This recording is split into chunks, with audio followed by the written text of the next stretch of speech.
Welcome to Just Lyrics with Jake Michael. Today, my guest is Chris Adams, who has been writing lyrics for a million years and has performed everywhere. And because I do not believe in introductions, I'm going to start with the first question, which is, when you were like 5 years old, little kid, what sort of music were you hearing? Were you exposed to? We're getting to your origins. Yeah, my dad had a mono turntable, and he had a, what did he have? Glenn, who am I thinking of? Glenn Miller? Exactly. That was his jazz. And then my mom in the front seat of the car would sing cowboy songs from out west. Cowboy song. I'm an old cowhand from the Rio Grande. And we would learn those precisely as we drove somewhere. Precisely? Yeah, I mean, that was really... I've never heard of a precise cowboy song before. Well, my mother was very careful that we got the words just right. And there was one, I forget the words. It was, oh, how he sings, yes, he sings in the saddle, da-da-da, and a da-da-da-da-da, ragtime cowboy joy. And it was a long thing, and we all learned to do it in one breath. Okay. In one breath. So it wasn't as musical as it was like going to the neighbor's swimming pool and seeing who could hold their breath the longest. Okay. Not necessarily music. It was just fun. Yeah. So, So then I don't know when you started writing songs, and I mean writing lyrics, but what was the first song you wrote? And I presume wrote and sang, the first that made you think, I can do this. I can write songs. I can be a songwriter. I'm not just, this is not just a one-off thing that I tried and failed at. I still don't think that, for what it's worth, but I enjoyed it so much. I love the idea that the discovery for me was I wrote this song, "A Man Climbs a Mountain." It was an instrumental piece on classical guitar. Right. That a melody popped in my head, and that always starts first, and then lyrics. Right. And "A Man Climbs a Mountain." So I had kids, so it was 1980 already. And how old were you then? 82. I was 28, 30. Okay. And I wrote this song and played it for people. And some of my classical guitar friends, which you had words for. It was a great piece before you ruined it with words. Uh-huh. And but I just love the idea. My notion is that if I were to speak to you in a poetic language, you Jake Michael would get it. But there's a lot of folks who would zone out and think about the Eagles and the Red Sox. So they wouldn't grasp on to the metaphor and the meaning of the words. So what happens is, I'm not sure I do either, but go ahead. So what happens is, I love the notion that all you have to do is put this really neat harmony and put those words to a melody. I call it like DMSO. It goes right through the skin for the horse's knee. You don't have to do it in injection. It's DMSO right into the heart. What's DMSO? It's a chemical that takes the right through the skin. Okay. I call it DMSO for the heart. Here okay. I go, already metaphor, but it's neat. Every once in a while, and not every time I play, every once in a while I'll sing a song about my daughter. You know a few, my mom and my wife, and I'll get a grown man to cry mm-hmm. who hadn't known that might be possible. Yeah. And they'll come and tell me that. And it's rare. That's always great. That's when somebody cries and you just like, wow. And I used to say, sorry, dude. Uh-huh. But now, I take it as a compliment. Right, yeah. So that was a lure for me. But just the idea that that you can put, you go beyond the normal set or guidelines of communication that human beings have. Right. By doing this simple little exercise. Sometimes it involves a silly aspect of making something rhyme. And sometimes it involves, this chord that's pretty dark next to a word that just that word might have an effect next to that chord, period, you know, whatever. Just So the song that made the guy the song that made the guy cry, or a song that has made the guy cry. What do you remember in particular? Kind of what lines, or can you give us a little sample of one of those? I've got a few. Yeah, the one that gets the most male adults, if they have a daughter. Yeah. One about my daughter. What song? Invention. The chorus always gets everybody. You are the best invention that ever came into my eye. It didn't wear me down. It wasn't that tough. All I had to do was love you. Uh-huh. That works pretty good. But the verse that people really love is, the broken pipes bringing water from the stream. I know you can repair. I know you'll figure out a way to stop that leak in air. And I know you'll fix the stutter in the box. You know, the one we entered into that fair, the one that sprayed love into the air. Technically, it makes no sense. Because everybody wants to see the box, but when they realize how ridiculous a notion that is, yeah, I love it where people go. And that's suspended. What we're doing, we're taking belief and we have to get rid of it because something else is there for us to ponder. Mm-hmm.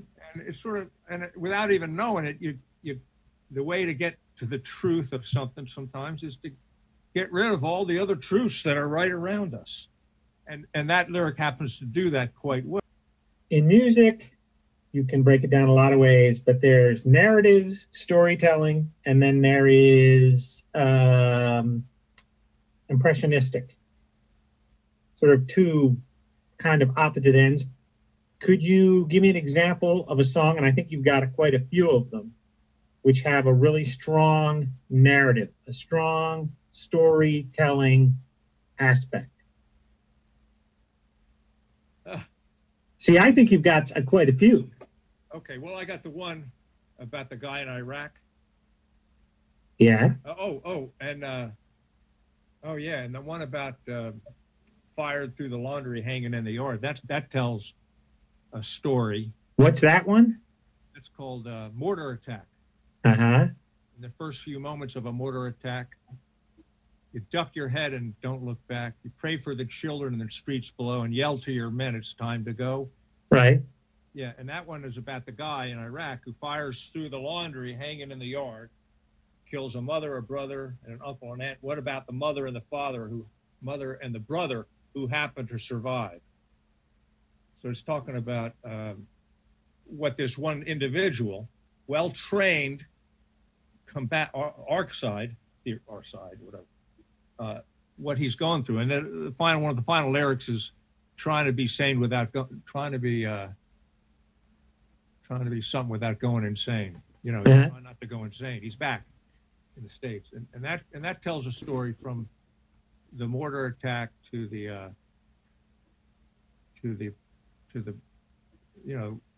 the government that told him he had to do that, to now he's back and walking the streets. See, I was thinking that song you got about your daughter being a hobo. Well, first of all, when you write a song about your daughter, for some reason, I don't know why it is, you cannot use the word hobo. I don't know why. Well, she was hopping trains when she was hopping trains. On a January night, she hopped that train, right? And that's a narrative. And also a narrative into the soul, too, because she's realized towards the end of her thing that it's not sustainable. Yeah. For a human being to do that. Right. At the end of the song, yeah. Yeah. And where are all the old ones? You know. Oh, I've never made that connection. Okay. But yeah, there's So at the end of the songs, one of the things is that you are saying, where do all the old ones go? But the rest of the song is about all these kids who are hopping trains, and then it's funny. I was teaching in my little cubicle where I teach guitar.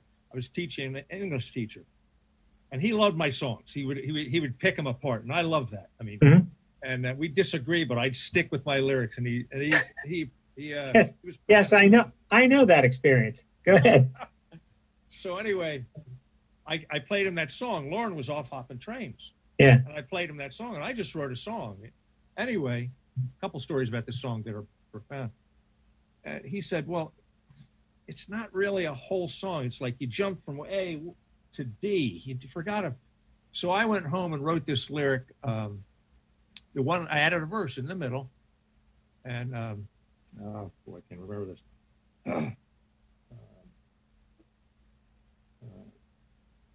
Something about she met this aging actor. Oh yeah. Yeah, and well, how's that line go? Aging actor. Advancing age was not a factor until she met that aging actor. Right. She lived his dream and danced his dance, but they both knew they had no chance. Right. Because they had seen each other's past, adventures gone, not enough to last. Right. So she moves on. But so anyway, I added this verse, right? Yeah. Like this guy, and I played it for him my next session with him. And oh, that's it. We completed it. That's for some reason now it works, the whole song. Huh. And so Lauren gets off. I give her I emailed her or whatever you do. I signed up for a ticket for her to get from Seattle, where she ended up, all the way back. She flew back home. She came off out of the gate at Philly airport, this ragged, backpack torn, bandana ripped and soiled, and great hug. Got home, and I said, "Were you going to take a shower? But I got to play your song first." I played her the song. We used to have a rule. I play my song, she plays her song first. And I got to that verse about, I was just making this up about an aging actor. And she's like 20 at this point? Probably. Yeah. And she started crying. And apparently there was a guy, just like I wrote. Right. But you didn't know it. No. But and that's one of those weird things. You know? Yeah. You know, and chances are I'm the monkey on the keyboard that finally gets, because it's my daughter. I know my daughter, and she, you know, I know her tendencies to maybe hook up with an older guy. Maybe I knew what I didn't know.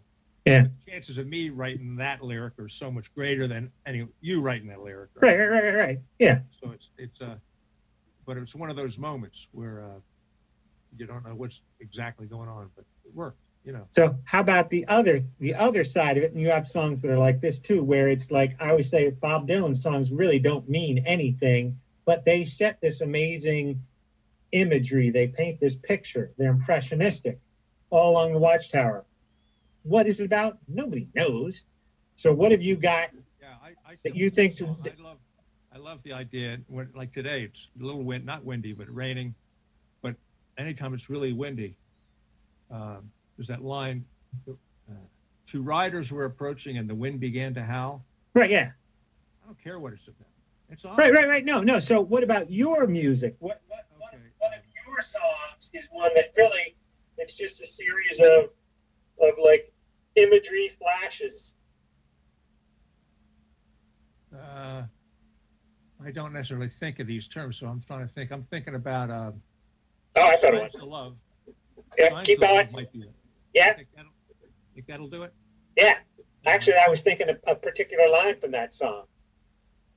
What we all wanted was about the same. So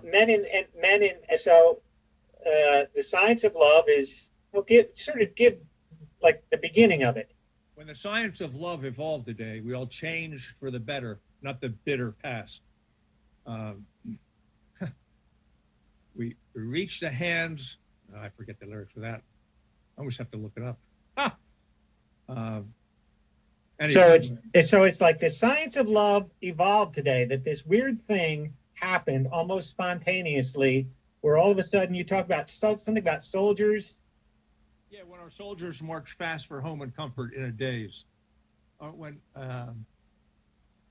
all the reasons to fight disappeared today. Right. Yeah.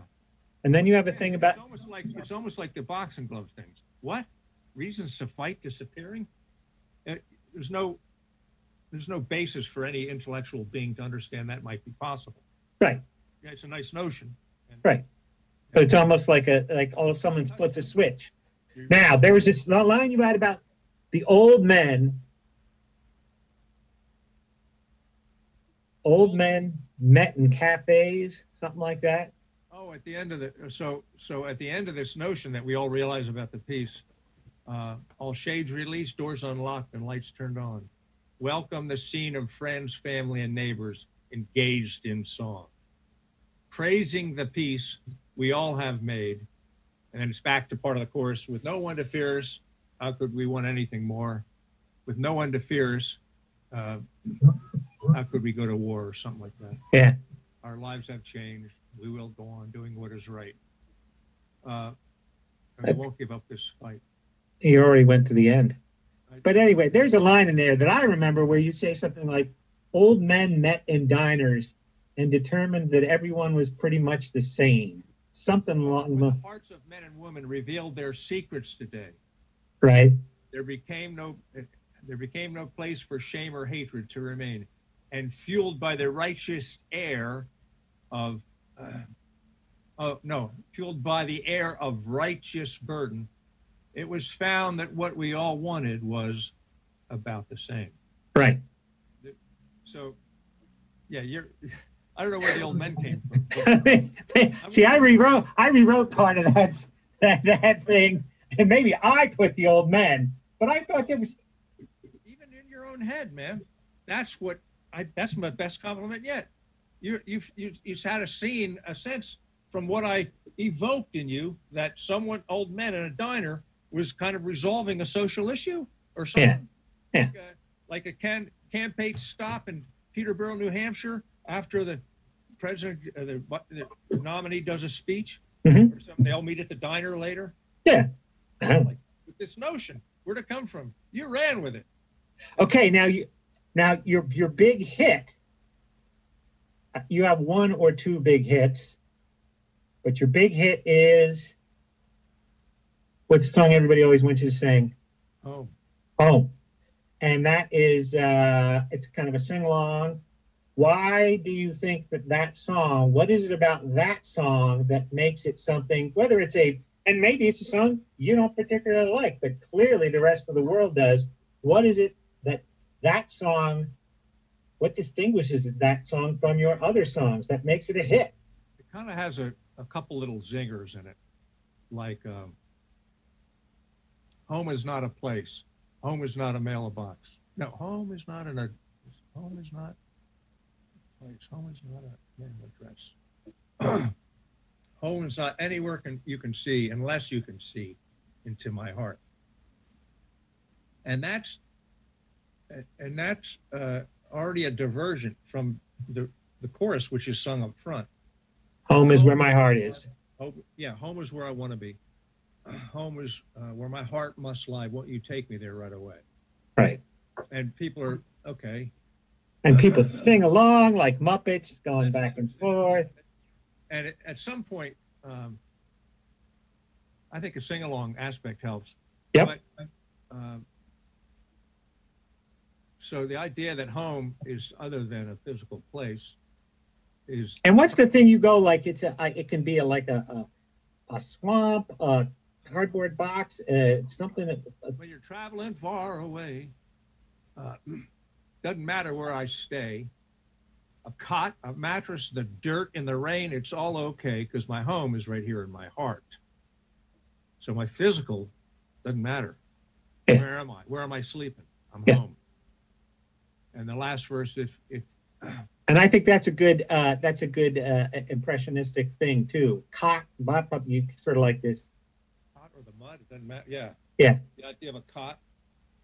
Certainly, I steered away from a nice suite at the Hilton in that verse. Right. It's not it's not a sentimental song.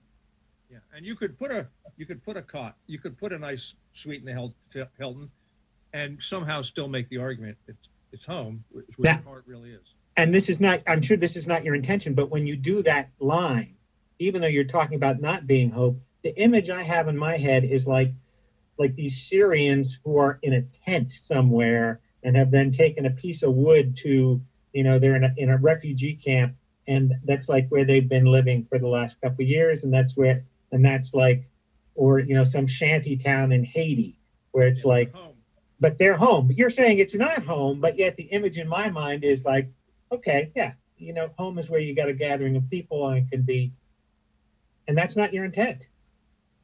My home, yeah, I wrote that song when my wife and kids went to the shore, and I was looking around, a bunch of drywall, some heat registers, a couple recessed lights, without the kids and the family here.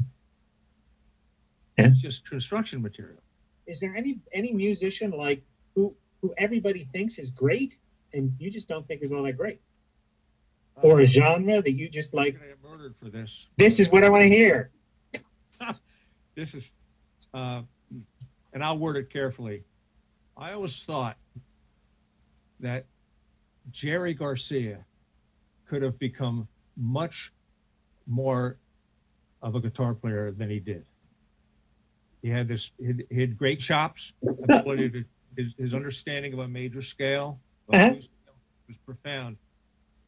But every other guitar players I ever met took whatever they started with and built and built and built, and he was playing the same exact riffs, just before he died. No, I think that's fair. People have, how dare you, Chris? Yeah. But I've been listening. I listened to the lyric. I listened to the riff. Yeah. And it's the same riff. And yeah, no, that's good. So what you're saying is you hate the Grateful Dead, and everyone who listens to the Grateful Dead are a bunch of idiots. No. You don't need to clarify it. I think we've got we have it on tape now. Yep. Well, the clock on the wall says that people in the internet age can't stand to listen to something for more than like 25 or 30 minutes. Okay. So we have to end this by saying, where can people hear your music? Or in the before times, I would have asked you if you were playing anywhere. But where can they hear your music? I should have been more prepared for this. Access your talent in digital form. On Bandcamp, Bandcamp. Bandcamp. You can stream if you're really poor. Yeah. You can stream each song. Okay. But I have a price for the whole album digitally download to your device for $8. And I'm proud to say that everybody who's bought it so far has spent more than $8, because you have an option there. They're kind. Yeah, and if you're working from home and still making a good salary, all I can tell you is I'm not. And it'd be nice, Yeah. But there's 9 songs there, and a few people have emailed me and said, "Do you have anything more?" And then I'll just email them a song or two. And you give lessons. You give guitar lessons at someplace, right? Where do you give them? Right now, it's just contact me at Chris at my website, chrisadamsmusic.com. So that's where do you teach? Where do you actually? I teach out of my studio where you see me right now. Oh, really? I thought because you're on Zoom. You're doing everything on Zoom, right? Right. But I have some folks on Zoom who are actually doing better than they were in real life. That's weird. as lessons, which is is weird. Yeah. But, all righty. Well, I'm going to have to press the stop recording button. Okay. Chris Adams. Good to see you. You write good songs, Chris.